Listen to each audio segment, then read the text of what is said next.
Okay, so my patient is a 39-year-old male with no other comorbidities.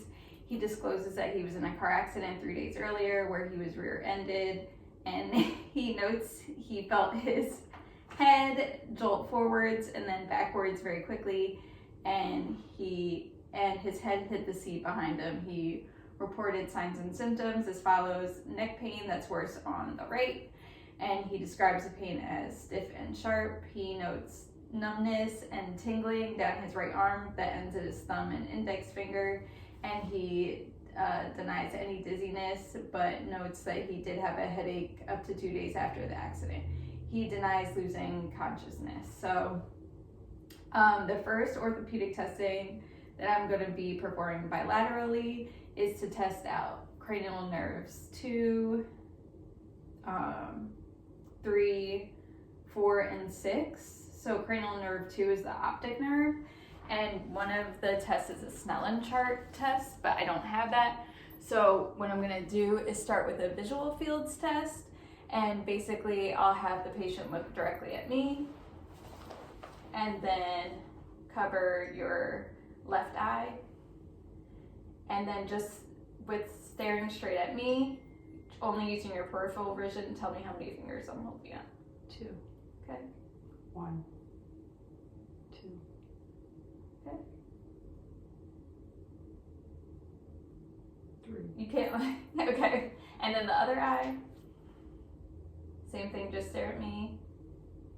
2, 2, 1, 3. Okay. And then I'll also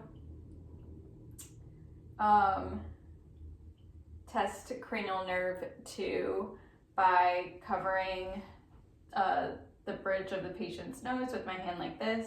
Open your eyes. And I'm just gonna put the light up to her eye to see if her pupil constricts. And then I'm gonna do it with the other eye as well. They both constricted. And then I can also use this for cranial nerve 3 as well, but I'll look in the other eye to see if it constricts. So I'm putting the light up to her left eye, and I'm looking in the right eye. And then opposite side, I'm putting the light in her right eye and looking in her left eye. And then, so that's cranial nerve 2 and 3. Cranial nerve 3 is the oculomotor nerve. And I will also perform an eye movement test, which is an H test, and this also covers cranial nerves 4 and 6. Cranial nerve 4 is the trochlear nerve, and cranial nerve 6 is the abducens. And the H test, I will just take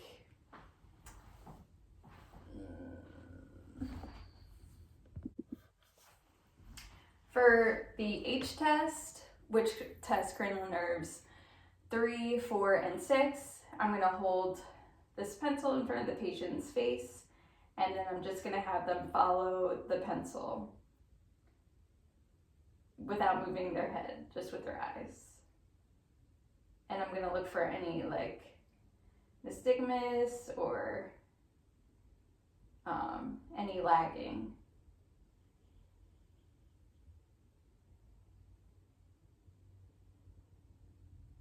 No, don't move your head.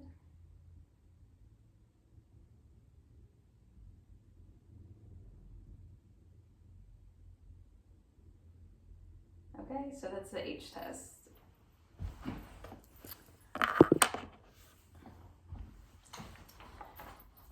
Now I'm going to have my patient show me his cervical range of motion. So can you rotate your head side to side like this? Yep, look over each shoulder. And then can you extend your head back to the ceiling, and then flex your head forward to the ground, and then just look up straight, and then do lateral rotation, just ear to shoulder on both sides. Okay? Next, I'm going to test for any cervical compression by going behind the patient, if that's okay with you. Yes.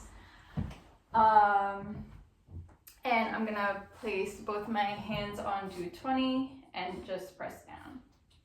And I'm trying to recreate the tingling sensation or aggravate it to see if that's where it's coming from. Now I'm going to perform a cervical distraction test to see if I can alleviate the radiculopathy by standing behind the patient and putting my thumbs on their occiput and my fingers above their temple and just lifting up. See if I can relieve the radiculopathy. And then I'll perform an Adson's test to see if the patient's suffering from possibly thoracic outlet syndrome due to compression of blood vessels and nerves by the pectoral and scalenes. So what I would do is take the patient's arm out to the side and a little bit behind, and I'm placing my hands on their radial nerve, and I'm gonna have the patient look at me over their shoulder and then take a breath in and hold it. Okay, and then I'm gonna try the other side. I'm gonna put my hand on her radial nerve, hold her arm back, have you look at me, take a deep breath in, hold it. Okay, thank you. And a positive sign would be if her pulse slowed down or disappeared while she was holding in her breath.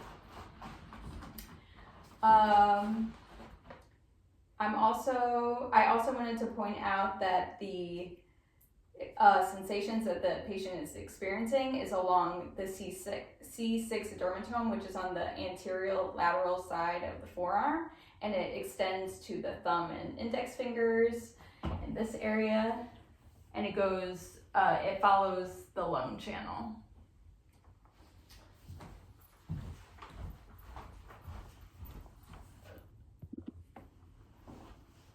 Okay, for my next patient that came to my clinic, she is a 24-year-old female. She works at the gym where her front door is a garage, and she was pulling on the chain to open the door and felt a pop in her shoulder. She has no other comorbidities, and she has no other history of orthopedic injury.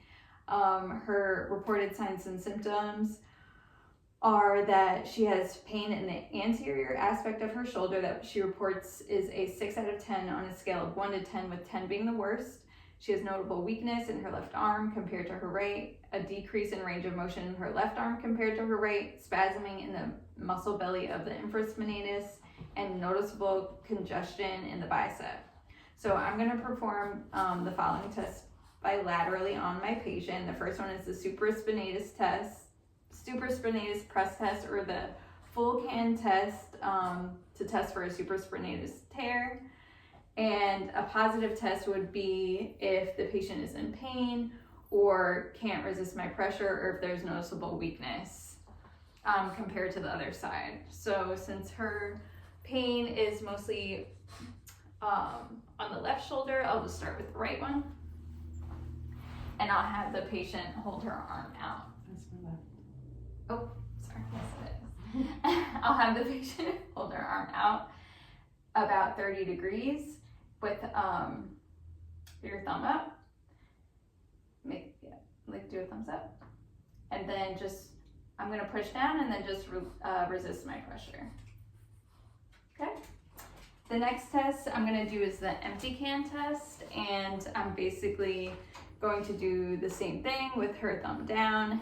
And this also tests for a supraspinatus tear or impingement. And a positive test would be if she has pain, weakness compared to the others. Ooh, I should have done the other side.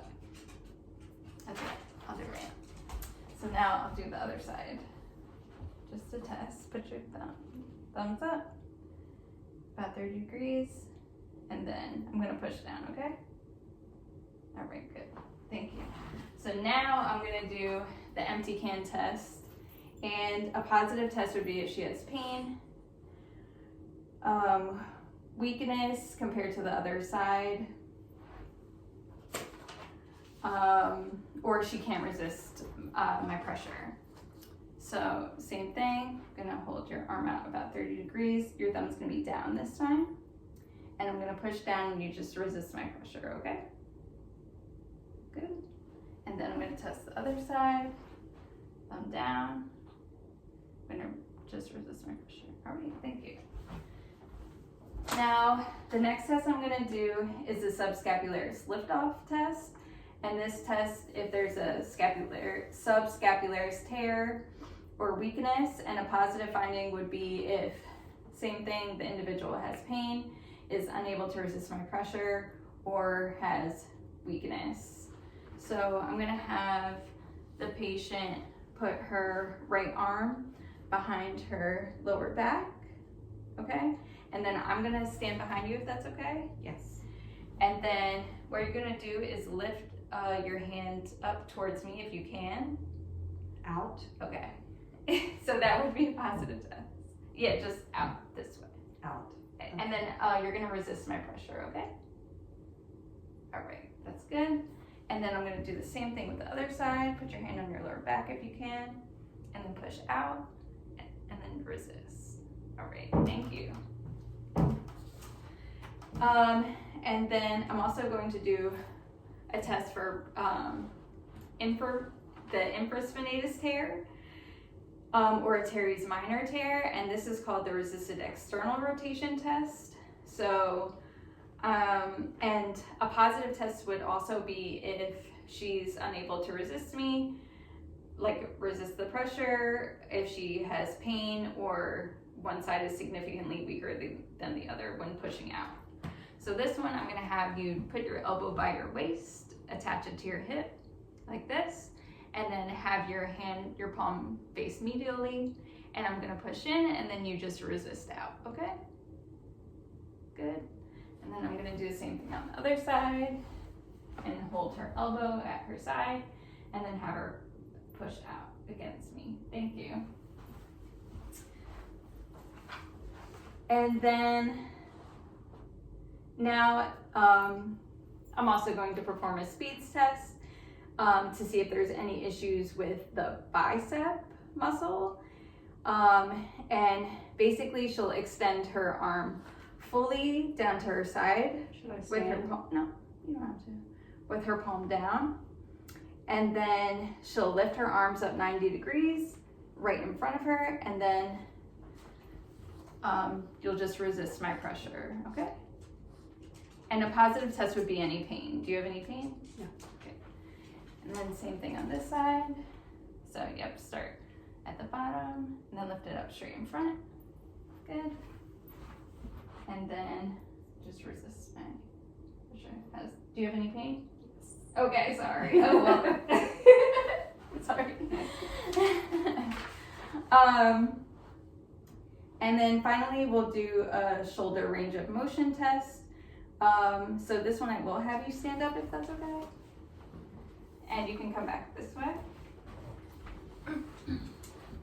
So basically what you're gonna do is like palms facing forward, you're gonna put them by your side, and then you're just gonna go up, all the way above your head, touch your hands, and then all the way back around to the bottom. Okay. And those are the tests. Thank you. You're welcome.